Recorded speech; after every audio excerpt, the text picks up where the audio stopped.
سلام، وقتتون بخیر. امیدوارم خوب باشین، سلامت باشین. خب این اولین ویدیو از سری ویدیوهای تمرینات موبیلیتی هست که من میخوام توی کانال یوتیوبم بذارم. از بیگینر شروع میکنیم، یواش یواش حرکت‌های ساده تر و همینجوری که میریم جلو توی یک پلیلیستی که درست خواهد شد در طول زمان یک کاتگوری از تمرینات داینامیک موبیلیتی رو با همدیگه انجام میدیم. شما کافیه که این ویدیو رو پلی بکنین و باهاش شروع کنین انجام دادن. تمام توضیحات در طول ویدیو داده میشه.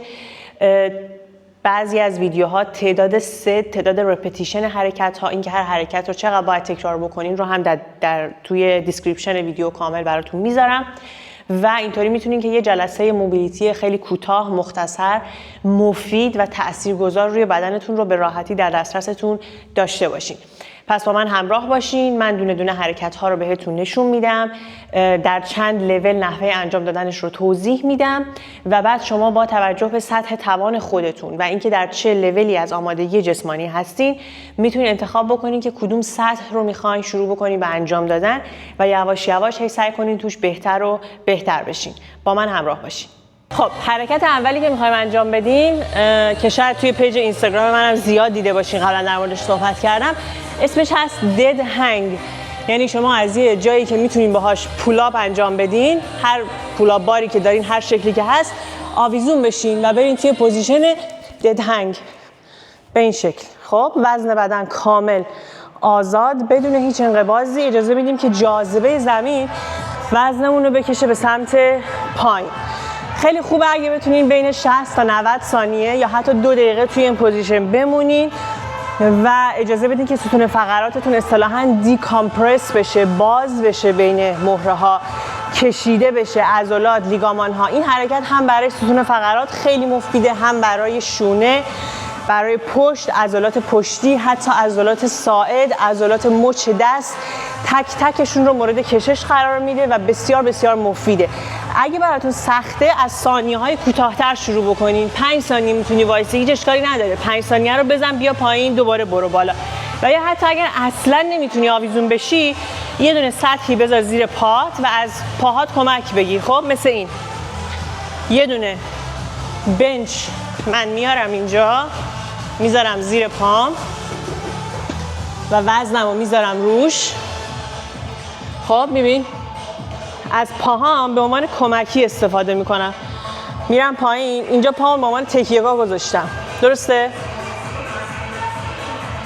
بعد مثلا میتونم 2 ثانیه احساس کردم میتونم نگه دارم. 2 ثانیه نگه میدارم، دوباره پا میذارم بالا. خب اینطوری کم کم کم کم اون قدرت رو پیدا میکنی که بیشتر بمونی، بیشتر توش نگه داری تا برسی به اون 90 ثانیه، به اون 2 دقیقه. فوق العاده است این حرکت. هیچ امکاناتی نمیخواد، فقط یه جایی میخواد که بتونی ازش آویزون بشی. حرکت دوم، برای انجامش به یه دونه از این پاور بندا احتیاج دارین. حالا میتونه کش پیلاتس باشه، میتونه از همین پاور بندا باشه. لازم نیستش که خیلی لول محکم و سفتی ازش باشه. یه چیز لایت کافیه برای شروع و حرکت اسمش هست بند پاس ترو و این شکلیه که شما این گرید 1شه، یعنی آسون ترین ورژنش اینیه که من الان دارم انجام میدم. بند رو اینجوری تو دستاتون میگیرین، کامل آرنجاتون رو باز میکنین، یعنی این آرنجا باید لاک بشه، کامل قفل، بازو صاف بشه و با کشیدن این کشه این وضعیت رو حفظ بکنین توی دستاتون. بدن باید صاف و کشیده باشه، شکم منقبض، پاها سفت و قوس اضافه نمیدیم به کمرمون و شروع میکنیم از همین پایین و ابتدا چرخش شونه به سمت عقب و برمیگردیم جلو. در تمام طولی که داریم این حرکت رو انجام میدیم دستا و آرنجا باید قفل باشه، یعنی اصلا به هیچ عنوان شما نباید اینو شل بکنین که مثلا اینجوری بشه. صاف کشیده و شروع میکنیم به چرخوندن. فراموش نمیکنیم که در حین حرکت دم و بازدم طبیعی داشته باشیم. این میشه گرید 1. اگر قراره که این براتون آسونه و میبینید که خب فشار خاصی نمیاد، خیلی اینگیج نمیشه شونه هاتون و درگیر نمیشه و اون احساس استرچ رو ندارین، یه لول سخت‌ترش میشه این که بشینین روی زانوهاتون. یعنی این شکلی میشینیم، باز دوباره پشت صاف و عیناً همون حرکت. این دست میره عقب، و میاد جلو. وقتی که پا رو از حرکت خارج میکنیم و دیگه فقط میشینیم، این حرکت خب یه چند درجه از مدل ایستادهش اساساً سخت‌تر. هرچی شما دستتون رو جمع‌تر بگیرین، یعنی این کشی که دستتونه، مثلا اینجوری بگیرمش من و مجبور باشم فشار بیشتری برای کشیدنش انجام بدم و عرض دستام کمتر باشه، حرکت سخت‌تر میشه و فشار بیشتره، چون دارم اونو توی دامنه بزرگتری انجام میدم. خب این میشه حرکت بعدی و حرکت سوم که برای ستون فقرات هست. اسمش هست جفرسون کرل. خب شما به یه سطحی احتیاج دارین که برین روش وایسین. حالا من مثلا اینجا از این بنچ استفاده میکنم. میتونه یه چیز کوتاه‌تر باشه، یه استپ 10 سانتی، 2 تا پلیت وزنه که بذارین روی هم و ازش به عنوان استپ استفاده بکنین. هر چیزی که میتونین بذارین زیر پاتون و یه مقدار اختلاف ارتفاع داشته باشین با سطح زمین. به یه وزنه احتیاج دارین. توصیه میکنم اگر تازه کار هستین اصولا از یه وزنه لایت استفاده بکنین. اصلا این حرکت نیازی نیستش که خیلی سنگین انجام بشه. روی سطحی که قراره وای میستین، خب اندازه باز شدن پاهاتون به اندازه عرض لگنتون باشه و شروع میکنین با گرد کردن ستون فقراتتون میرین به سمت پایین. این گرد کردن از همین گردن شروع میشه تا انتهای ستون فقرات که لگن میشه. خب و اینو میرین پایین، گرد گرد گرد گرد، کاملا آروم و با کنترل این کار رو انجام میدین تا جایی که توانایی داره بدنتون که این کار رو انجام بدین. زانوها نباید خم بشه، زانوها باید قفل باشه. توی این حرکت ما قصد داریم که ستون فقرات رو خم بکنیم و دوباره بازش بکنیم. خب پس با یه وزنه سبک، حالا این وزنه که من دارم 8 کیلوه، برای من خوبه. شما میتونید وزنه 1 کیلویی 2 کیلویی استفاده کنید. اینو میگیرین جلوی بدنتون، چونه رو میدم پایین، میچسبونمش به سینم، گرد میکنم، گردن، شونه، پشت، دونه دونه دونه ستون مهره ها. سرعت اجرای این حرکت باید خیلی پایین باشه. ما قرار نیست فشار ناگهانی وارد بکنیم. یه مکس کوتاه در انتهای حرکت و باز دوباره مهره به مهره خیلی آروم برمیگردم بالا و آخرین جایی که صاف میشه سر و گردنمه و این کار رو تکرار میکنم. این حرکت برای کسایی که کمردرد دارن، خشکی صبحگاهی کمر دارن، انعطاف ستون فقراتشون کمه، حرکت بسیار موثریه. ستون مهره های ما دیزاین شده برای اینکه خم و باز بشه. نترسین از خم کردنش، اما به شکل درست. حرکت رو به هیچ عنوان به صورت انفجاری انجام ندین. ما اینجوری نمیریم پایین. قشنگ مهره به مهره باید خودتون احساس بکنین که اون فلکشنه داره توی ستون مهره هاتون اتفاق میفته. گرد بکنین پشتتون رو و باز موقع برگشت به بالا هم به همین ترتیب. تعداد تکرارش رو توی دیسکریپشن ویدیو براتون میذارم. خب حرکت بعدی یک حرکتی هستش که برای موبیلیتی شونه و انعطاف پذیری و دامنه حرکتی بیشتر توی مفصل شونه که یک مفصل کروی و چرخشی هست ما میخوایم داشته باشیم. نیاز داریم به یه سطحی مثل دیوار که ازش به عنوان تکیه‌گاه استفاده بکنید. شاید اوایلش یه ذره براتون گیج کننده و سخت به نظر بیاد این حرکت، اما اینجوری نیست. به مرور زمان یاد میگیرین که داستان چیه. وقتی که اینو ادامه بدیم در طول زمان میرسیم به حرکت پل و میتونیم حرکت پل رو راحت انجام بدیم با همین دیوار و بعدم بدون کمک دیوار. خب چجوری شروع می‌کنین؟ به یک فاصله حدوداً به اندازه 2 تا اندازه کف پاتون از دیوار میگیرین، یه ذره بیشتر، و بعد من این دوربینو یه ذره جابجا کنم و بعد شروع میکنین یه ذره روی پاهاتون اینجوری حالت فنرطور داشته باشین، صاف سیخ نباشین که چرخش راحت تری بتونین داشته باشین. یک دست رو میذارین روی دیوار به این شکل. خب دست لازم نیست صاف باشه.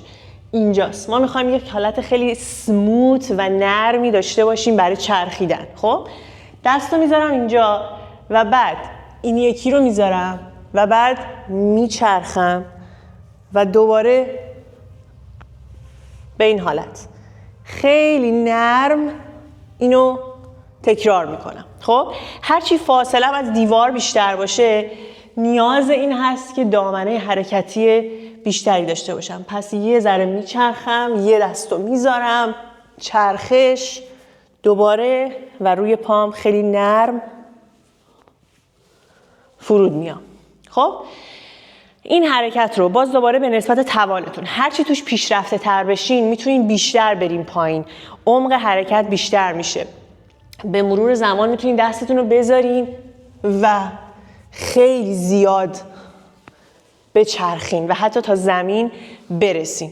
حرکت بعدی حرکتی هست برای عضلات همسترینگ، عضلات پشت پا که ما میخوایم به صورت کاملا آیزولیت روی دامنه حرکتی اینها و روی کشیدنش کار بکنیم. عضله‌ای که اکثر آدم‌ها مخصوصا کسایی که شغلای پشت میز نشینی دارن توش کوتاهی دارن و زانوشون درست صاف نمیشه، این پا رو راحت نمیتونن بیارن بالا، راحت نمیتونن خمشم برن جلو. خب این حرکت اسمش هست سینگل لگ گود مورنینگ که حالا من توضیحش میدم چه جوریه.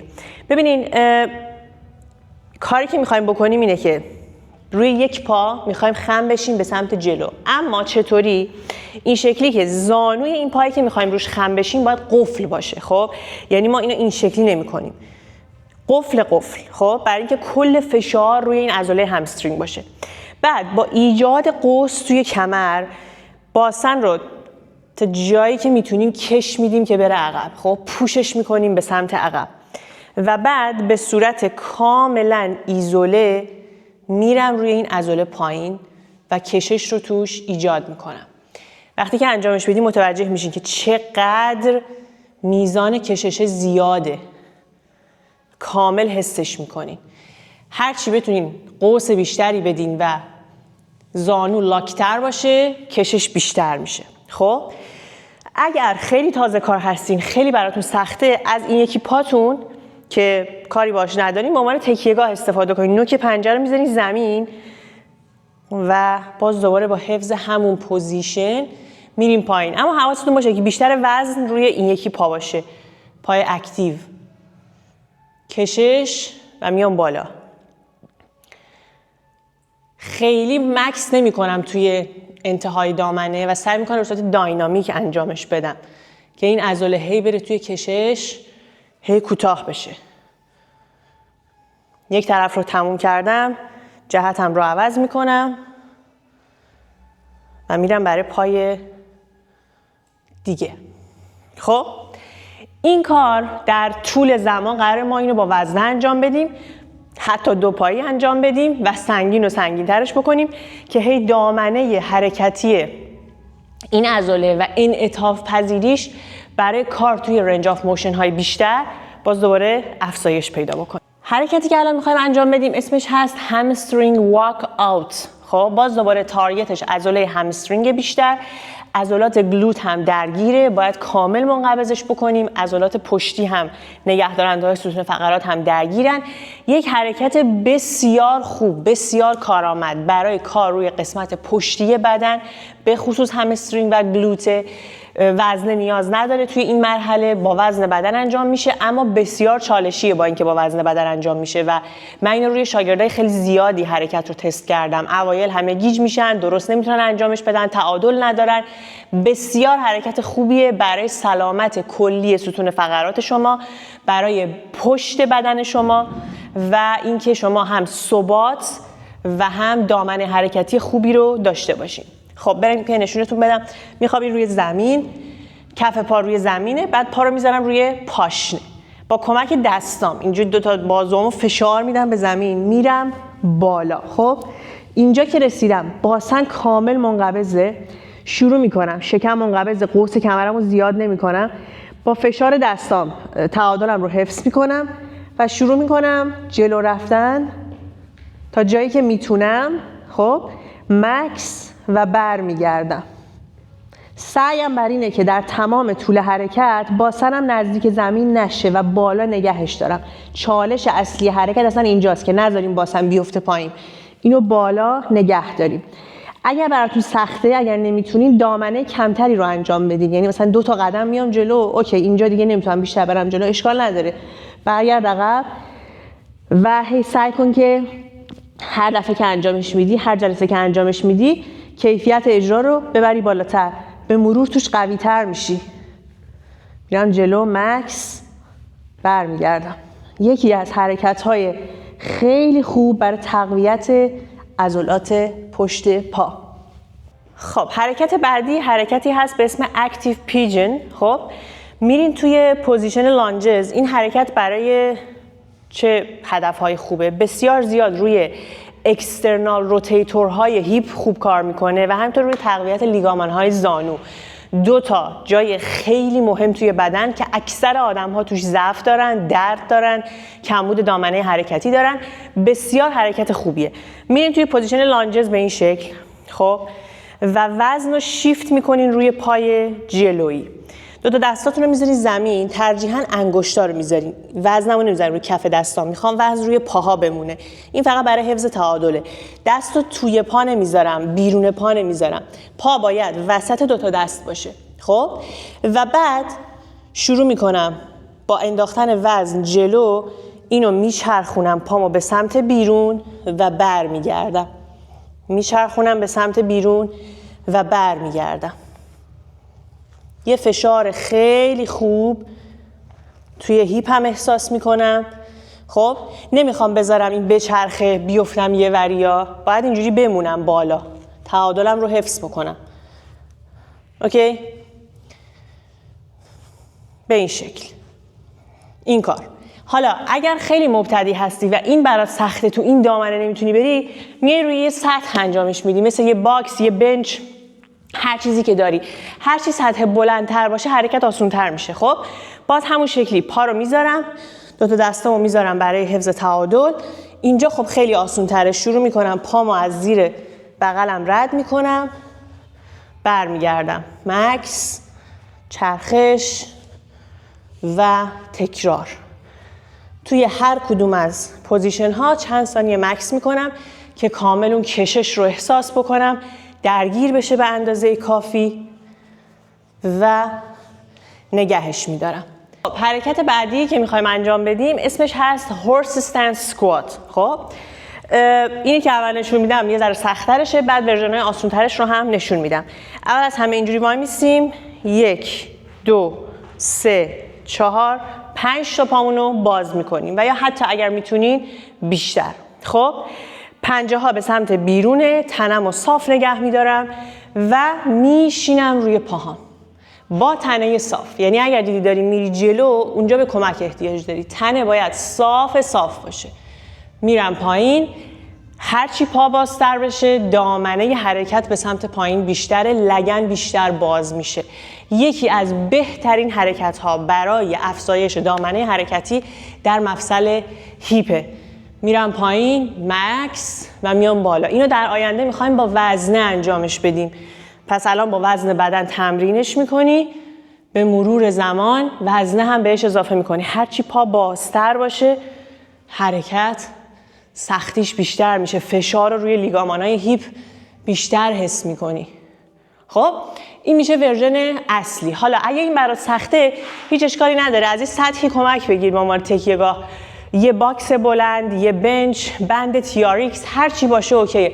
تعادلت رو حفظ بکنه و بهت اجازه بده که صاف بمونی. خب مثلا من دستم میذارم روی این بنچه، ازش کمک میگیرم که نیفتم جلو، صاف بمونم. خب و این سطح میتونه بالاتر هم باشه، گفتم میتونه بند TRX باشه، میتونه رینگ باشه، هر چیزی که کمکتون بکنه که بتونین که صاف باشین. و اوایلش اگر دامنتون کمه نیازی نیستش که خیلی بریم پایین.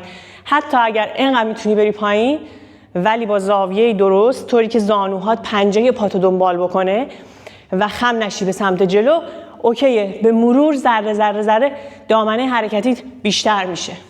بعدی برای افزایش دامنه حرکتی توی مفصل مچ هست.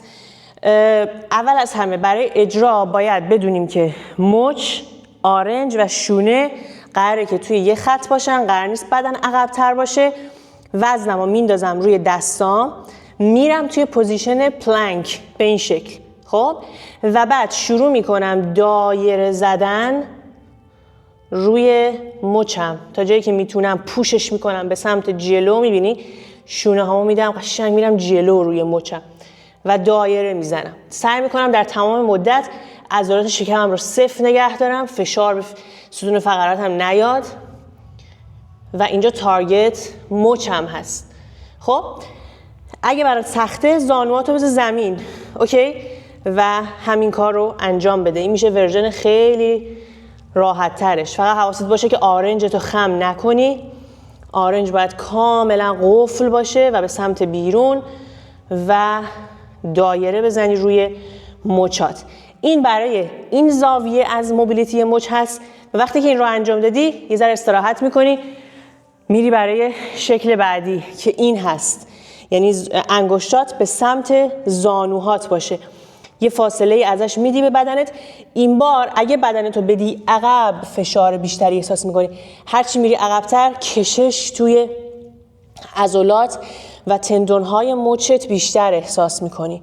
خب حالا این میشه ورژن سادهش. من میخوام یه چیزی بهش اد بکنم برای کشش بیشتر و کشش انگشتا. وقتی از حرف از موبیلیتی میزنیم باید روی تک تک مفصلها کار بکنیم و فقط نباید مفصل بزرگا رو کار بکنیم.